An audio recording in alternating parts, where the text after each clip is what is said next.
Hello, everyone, and welcome to the Happiness Dream with Dr. Dan podcast, where every journey is worth living. My name is Dr. Dan, and I'm your host for today's episode. I'm a bilingual neurolinguistic programming and cognitive behavior psychotherapist specializing in anger management issues, both court-appointed and private, marriage counseling using the EFT method, dissociative disorders, narcissistic personality disorders, depression, anxiety, dream analysis, and so provide life, business, and retirement coaching support. I provide individual one-on-one sessions in both French or English and also do group settings. If you need any assistance, reach out to DMV Therapy and Coaching Services at 301-325-1550, and our website can be found on lifecoachdanamzalak.com.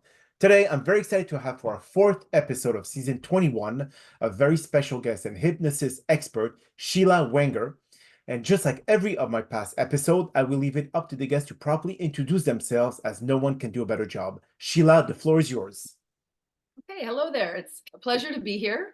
I came to hypnosis on the path to becoming a marriage and family therapist. And before that, in my prior life, I was a French teacher of 17 years and a mother of twins. But I had always wanted to be a therapist, and I was feeling like my students needed that more than they needed me to teach what I was teaching. So I took the leap.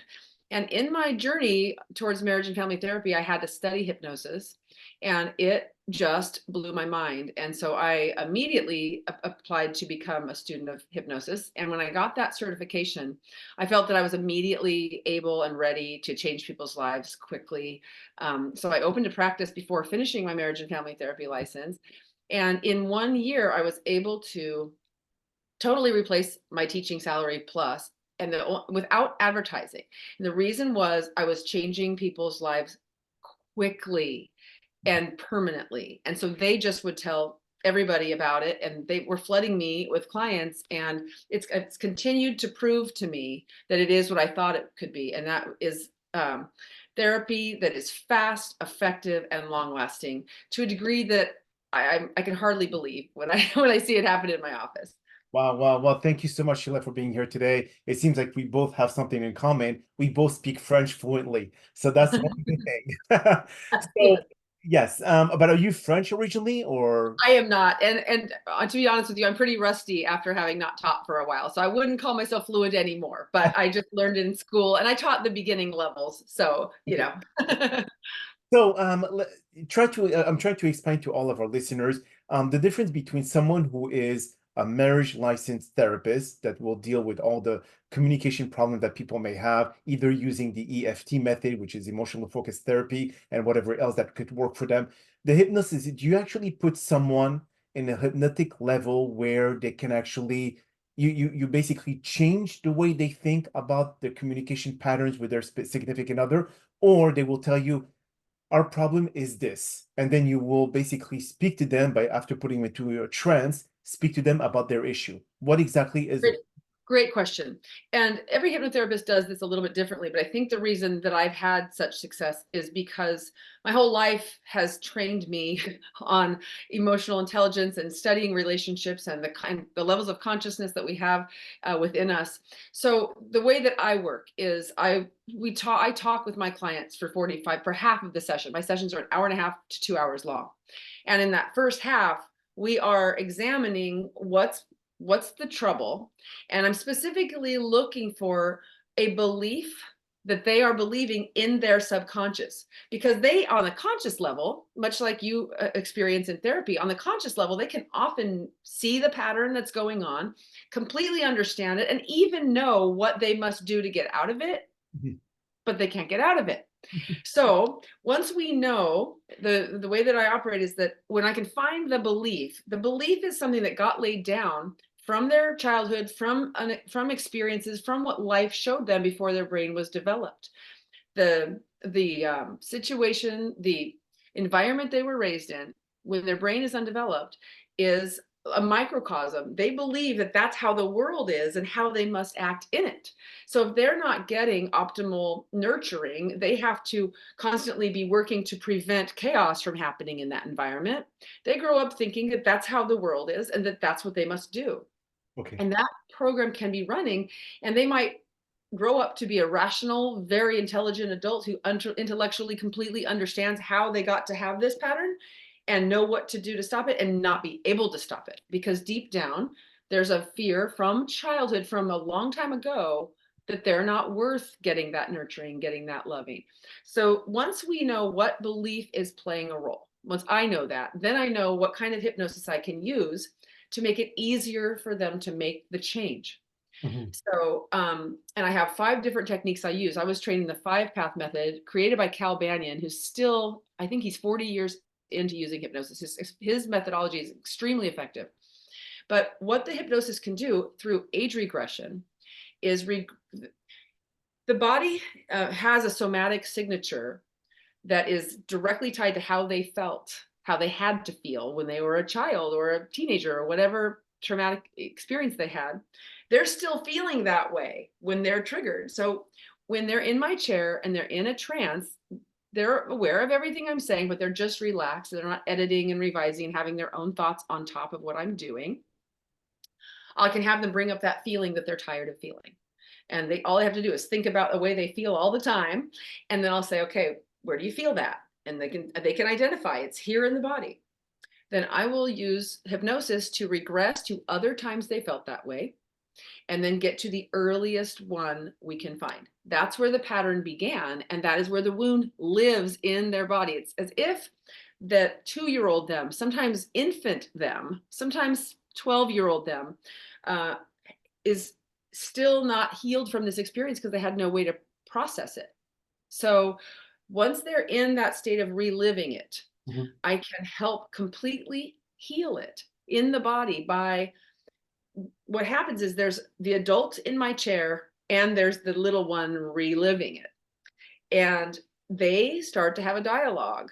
I'll ask grown up, do you see that little you? And they'll say yes. And I'll say, is there anything wrong with that child? And they'll say no, and they'll start to tear up because they can see that that is a precious, innocent, beautiful little being who just in the circumstances didn't have what he needed. Mhm. But there was never anything about him that made him not worthy of getting it. So this client just becomes convinced, and then um, we do a healing process there where the grown up client can convince that child that even though it went through this, it grew up, it had these wonderful things in life, it got itself a career, it got itself a loving family, but now um, grown up is going to make sure it never has to feel that way again. And the client feels extremely protective of the little them inside that previously they've kind of been avoiding, honestly, because they're scared to face that they maybe weren't worthy of love, but now they're seeing that they're worthy of love and it was never their fault. And they have this absolutely healing transformational experience, and they come through that physically, emotionally, feeling different. It's not so much now about knowing anymore, it's about feeling different, and they don't have to feel that way anymore, so they don't feel whatever symptoms they were feeling from it, like clinginess Mhm. or attachment issues or you know um, anxious attachment, all those things. So it's been really remarkable just to watch this happen. And so I have people that say, I have one gal who's a psychiatrist herself, and she came and she said, I spent so many years and I totally understood the issue, but I just didn't go away until we finally got to that method. So that's at least a Yes, hopefully but you quality. but this uh, approach will work great with people who deal or suffer from dissociative disorders. Because when you look at this approach of you calling back into the past from memories that were kept from the subconscious mind, and now you're resurfacing them, it's kind of you calling different identities to tell them when they felt that trauma.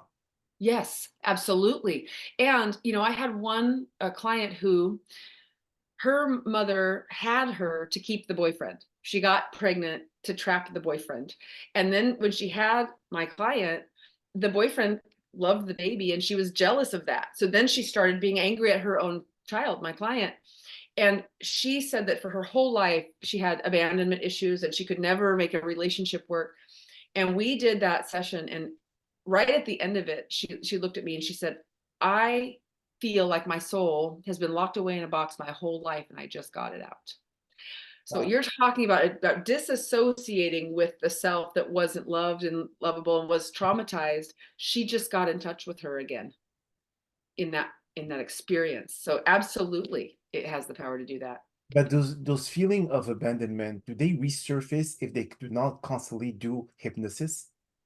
Great question. It depends on the level of severity. This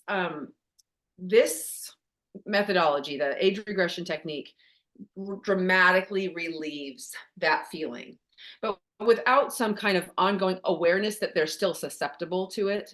As all of us, we have to always sort of take our awareness of what we're susceptible to keep strengthening, and continued sessions do help with that, but it doesn't usually require someone on for year after year to keep coming back. Or if they do, it's like every few months they might want just a little boost, but it's not needed on an ongoing basis. What can happen though after the age regression session, where they do feel a great deal of relief, um, often they then get in touch with their anger, and that can come next. They can feel more self-worth and more self-esteem, but now they're sort of feeling about, why did this happen to me? Why did I have to have that? Other people didn't have that. What's that about? And they can feel a deep-seated anger. And so then Cal Banyan's method, the 5-path method, then moves into, it's called a forgiveness session, but it's such a loaded word, I hesitate to say it, but it is really what it is, because the anger is in their bodies too, for what happened. And then that session helps to release that out of the body, and it allows them to make sense of how it got to be this way at the subconscious level, not just on the conscious level. So they you have them imagining putting a person that hurt them in the chair across from them, and they get a chance to say everything they needed to say. And then what's really fascinating about the method is then I talk to the person and I say, you see how this hurt you? How could you have done it? And this person who knows them can speak for them, and they start to make sense of it. Well, oh, I had a horrific childhood myself. I was bound and determined to do better than that, but I didn't have the tools. And when my client can see and make sense of that, it helps them choose to forgive them. And it's always their choice. You can never force it on them. But we define forgiveness as not forgetting, not condoning, but removing all the pain from here that was put there by them, so that I don't have to keep carrying it because I didn't put it there. So So, that's also very powerful. so is it easier to forgive themselves than to forgive the culprit? Great question. Um, I haven't had as many clients that have to do self-forgiveness than I have forgiveness of others, but I have had a couple. And no, I don't have as much data on that, but I would say it was about the same level of difficulty. Okay, Yeah. but what about fixing that level, which is if you have to give them this hypnosis treatment, how long will it take them to be able to forgive themselves versus forgive the culprit? Okay, so there's another session for that. It's called forgiveness of self. So if that's left over, then you go after that. And I had a client I can speak to specifically on this. His wife passed away, and he was her caregiver for 10 years. But he knows that he was frustrated and irritable while he was caring for her. And now that she's not here, he has a lot of guilt about, did I really care for her the best way I could have? And in his forgiveness of self session, he saw that he was frustrated because she didn't want to do the work. She was diabetic. She didn't want to change her diet. She just wanted it to happen naturally, but it wasn't happening naturally. So he could have compassion for the frustration of it, and how that even though he was frustrated, he still showed up every day. He still did the work. It's just a hard situation. Everyone would feel that. So he was able to let that go. So in your so like when you come into hypnosis, you discuss with a couple, but have you gone with also individual people that are not married and that are having difficulties in keeping a relationship? Yes, I have. And I've had a lot of success with that. But also relieving the past of a hurt relationship too, like all of that. And when it comes to being able to make a relationship work, the foundation, which I know you know, is their relationship with themselves. Correct. So that's, of course, where we have to put our energy and work. And they don't want to do that as much. They want to just, it's easier to just latch onto a distraction and excitement of a new relationship. But they, through, what we talk about and how I can prove it to them that this is the only way that it will work, and once they know that, it's still hard to do, right? It would still be just more exciting to go on a date and distract themselves from that. But that's where the hypnosis makes it easier, because in that kind of situation, I can get to the subconscious and give it a picture that if you don't address this relationship, here's where that path goes. And I can show them how other relationships just won't work, because you'll be trying to fill your own hole with that other person, and it keeps happening over and over. And I actually do paint a picture for them how it gets worse. The more it happens, then you feel like, oh, I can't make this work. And then you're harder on yourself and you have more to forgive, and it just makes more and more of a mess. Mhm. And then I show them with a little effort, your path can go this way. And Okay. I show them what's possible that directly relates to what they want, what they are dreaming about, what they're hoping for. And on a subconscious level, that affects them, because when they want to go into the old pattern, something inside of them signals them, no, that'll take you down that terrible path. We can't do that. And even in the hypnosis, I'll tell them, when a tempting situation comes up, physically turn your body this other direction where this path goes, to remind yourself, give yourself a signal. If I go that way, it takes me down that terrible road I don't want to go. And it's very effective. I've used that to help people be able to find lasting relationships, but also to change their habits, to strengthen parent-child relationships, because it all springs really from that. Another principle that is related to this is that people are so quick to judge themselves. They think there's something wrong with them. Mhm. And especially if, like, for example, they know they should eat better and would feel better if they did, but they just can't. And there's nothing wrong with them. The principle that I work on is they are perfect. They've always been perfect. It's just something in life show them that they weren't, and they've been running that belief ever since. But when it comes to habits like this, it's often because there's a joy deficit. Someone who's going to sugar, it's Mhm. because something inside of them is telling you, I'm not going to let you live without joy. So if you're not going to have any joy, I'm taking you to that sugar, and you might as well just enjoy it. Correct. So actually love springing up from them. There's not something wrong with them. And when they start to see that even their feelings, and this is another Cal Banyonism, he wrote The Secret Language of Feeling, that our feelings are there for a very good reason. They're trying to tell us where we need to adjust, what we need to get. If we're lonely, we need to create connection. Correct. If we're frustrated, what we've been doing isn't working. We have to try something new. So when they learn that what's coming up from them is coming from love, it helps them accept that there isn't anything wrong with them. Well, but that's again, it's easier said than done. Uh, um, Yes, it the, is. the thing is that if it's so ingrained in their subconscious mind, all through their childhood, they've been mistreated, they've been told that they're worthless, and so on and so forth. Yes. It's hard for them to be able to change the belief and those limiting beliefs that they have for themselves. I'm not sure exactly how talking to their subconscious mind will make much of a difference, because it's so ingrained. It's like glued. How do you remove that glue? Well, the biggest method for that is the age regression, because it directly gets to where it got laid down, the very experience. And the other thing that I didn't mention, that is the heart of it, is they become protective. My client becomes protective of the hurt child, and they take ownership for, I can't let that happen to you anymore. So somebody who's drawn to toxic relationships now has the conscious and subconscious awareness to say, I have a susceptibility for the little hurt me to go to someone who's going to hurt them.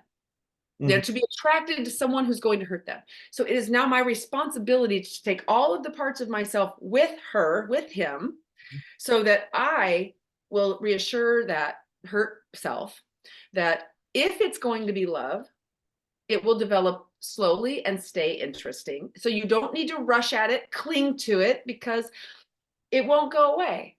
And I'll be there with you, and make sure you know that if I go on a date, I'm going with you. You will not do that alone. They become protective of the hurt self. They have the whole more awareness than they ever had before, the whole picture, where the hurt's coming from that leads them to more hurt inadvertently because it's desperate for something, and how they know that they will not let that happen. That child has felt that long enough, and they get this conviction, this determination that I must not let that happen. And they can't always do it fully by themselves, but they'll now come to the point of I will protect you from that, and I will let you express your feelings to me, and I will listen to you with compassion, and I'll give you space. And if I ever don't know what to do, I'll reach out to my support, my therapist, my hypnotherapist, right? If I ever need that, I will make sure you get it. So that protective force comes alive in them, and then they sort of didn't know they had that, which makes them start to fall in love with themselves a bit more because they didn't know they could be that way. And now they're being that way. I see. So do you think that meditation is a form of self-hypnosis?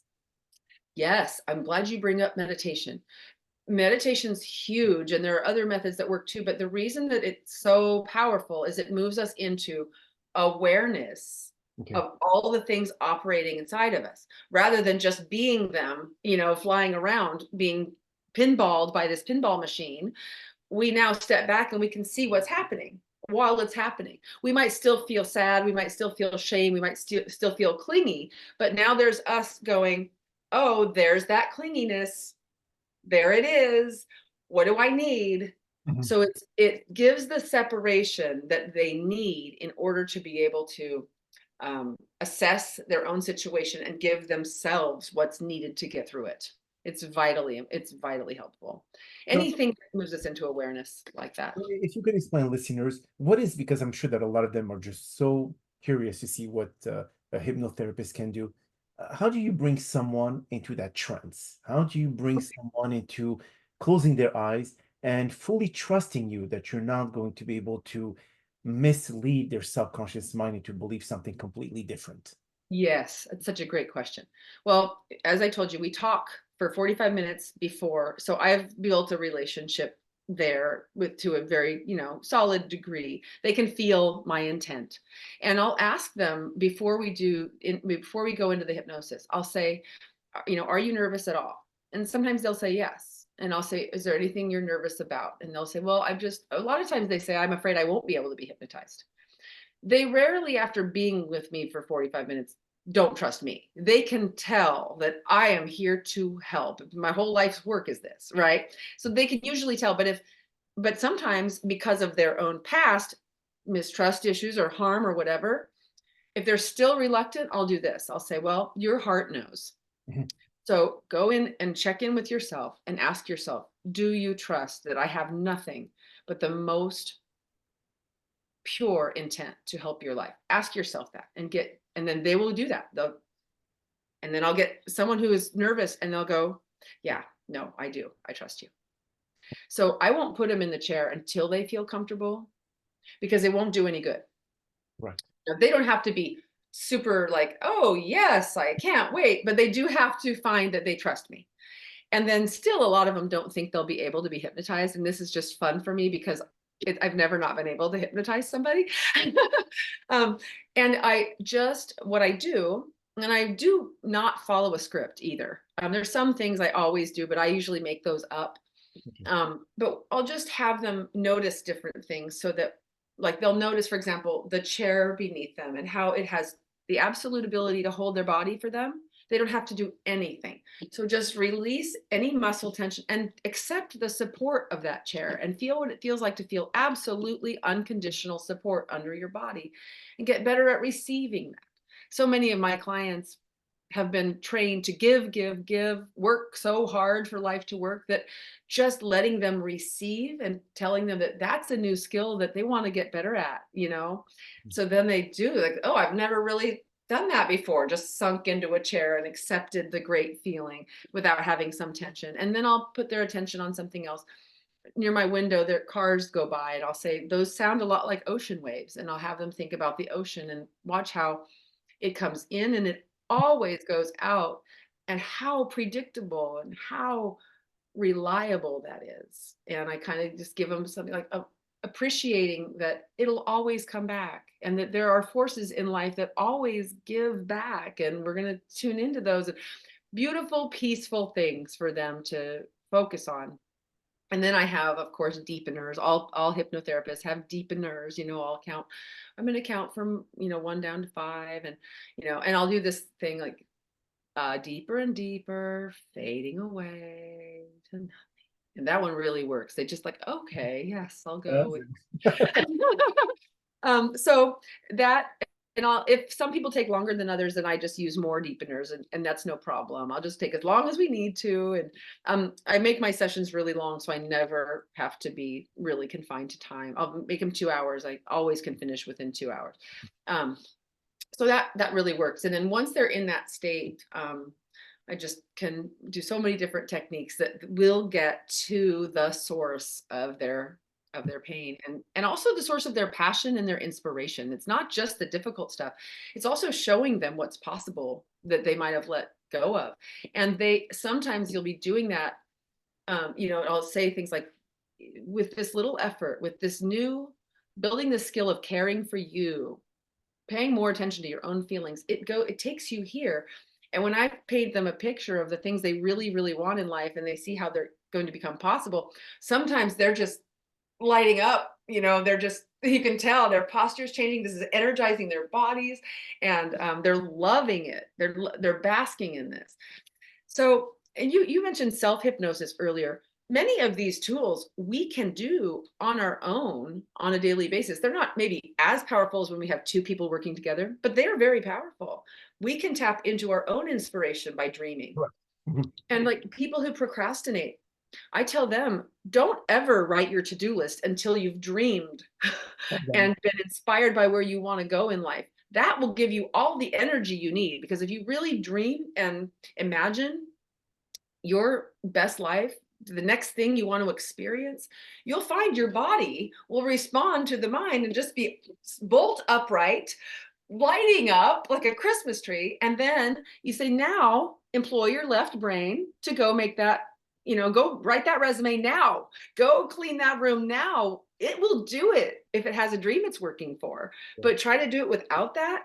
And so we're not using all the tools of our consciousness Mhm. on a daily basis as well as we can be too. So that's the other thing that I empower my clients with.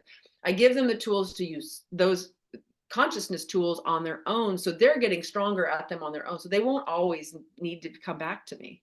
Mhm. So I'm not sure if you ever watched the movie Office Space. Oh yes. He was put into like hypnosis, and he was like I think the therapist was doing the same thing. But after that, he changed completely his approach to looking at work. I mean, does it have that much or that deep of an impact? Oh my gosh, Dan, I could tell you stories all day about how much of an impact it really does have. It doesn't always look like a 180-degree turn. I was walking this way and now I'm walking the other way. It's Gotcha. not that dramatic, but it is. One way I like to say it is it sneaks in and becomes you. Okay. And that happens subtly at first, but then sometimes it's almost exponential in its progression. So it starts off subtly, and after the first session, and a client will have an experience like one guy came to me for overeating, and I say to them after the first session, when I see you again, all I need to do is have you prove to yourself that it works. Something will surprise you, and you have to admit that if it did, and if it didn't, no problem, but something will surprise you, and that will prove to you that it works. So he came to me the second session. I said, all right, what did you experience? And he said, well, it wasn't dramatic, but there was this moment. We were having pizza, and I have never not had 4 pieces of pizza. Okay. Anyone who knows me, I'm having 4 pieces of pizza, and I had 1.5 pieces. And I was like, I'm done. And he's like, I know I wouldn't have done that. I don't know what you did, but I know that I wouldn't have done that. And I had that moment. Now, the next day, it wasn't the same exactly, but I know I had that moment. I said, that's what session 1 is for. See, I do a very light Mhm. piece of work on that first one because all I have to do is prove it to them. I can't use my big guns, my big deep tools on the first one because they're just like getting used to it, you know? Exactly. Yeah. So once we do that, then we build momentum. But I had a woman to demonstrate this. She came for back pain. And Okay. she goes, I think this has an emotional component and I want to see if you can get to it. And so for our first two sessions, she was on the couch, talking to me like this, clearly strained and uncomfortable. And Wow. then we spread our sessions out. So then it was 3 weeks after our second session. And she came back and she's sitting up just like this. And I said, how are you feeling? And she's telling me, I'm great. She starts to tell me how she's having this positive outlook with a colleague who has previously been really annoying. And I'm saying, I can't believe you're talking about this woman in this way. So she said, I know, well, I really have changed my perspective. And then I said, well, I can't help but notice that you're sitting up. And Mhm. she goes, oh my gosh, yes, my back pain's completely healed. It surprised her. Forgot to tell you that she was healed. That's what she came to me for. Yes, she came to me for back pain. And she's just telling me all this, not even noticing that she's sitting upright. It sneaks in and becomes you. And you almost have to remind yourself, oh, yeah, I did that thing. Wow, that's amazing. So Now, it can be dramatic. I can imagine, absolutely. So, how can our listeners, before we conclude the podcast, Sheila, how they can find you? And I know that you're in Vancouver, Washington, so you're 3 hours behind from all those, like in the East Coast. So, tell us, Yeah. where can they find you? What kind of resources you offer? Okay. I have a podcast that is Shift is Happening. And it's also a page on my website called Podcast. My website is shifthypnosis.org, O-R-G. Okay. And I do work remotely. I've made a great deal of difference for people all over the country. Nobody internationally yet, but I could. The resources I offer, my podcast is very powerful and empowering for these consciousness tools you can use at home. And then, of course, they can come and get hypnosis to take it to the next level. But even I talk in my podcast about consciousness tools that can transform things for you at home with issues that you're working on and really make it clear how that can change for them. So shifthypnosis.org, and my podcast has a link on that website as well. And if they want to email me, I am Sheila, Sheila at shifthypnosis.org. But we're going to put all of this into the description of the podcast so everyone will have your URLs, your information, your email. So that will be good. Well, Sheila, that is all the time that we have for today's podcast. I really appreciate you taking the time out of your busy schedule to join us. And thank you again for participating and inspiring our many listeners to ensure incredible talent. Now, we hope that you all enjoyed today's episode. And I'm also very excited about the many upcoming guests that we have scheduled for season 21 of the Happiness Journey podcast, filled with inspirational stories just like the one that you listened today. Now, here are some concluding words of wisdom. Hypnosis offers a gateway to the subconscious mind, unlocking hidden potential and facilitating profound transformations. Through hypnosis, one can tap into the inner resources, overcoming obstacles, and unleash creativity. It provides a pathway to deep relaxation, alleviating stress, and promoting mental and well-being. Moreover, hypnosis can be a powerful tool for self-improvement, aiding in the cessation of habits, enhancing performance, and fostering personal growth. Embrace the power of hypnosis to unlock new realms of possibility and live a life of fulfillment and abundance. My name is Dr. Dan Amzalag, and you may all keep pursuing your amazing journey in life.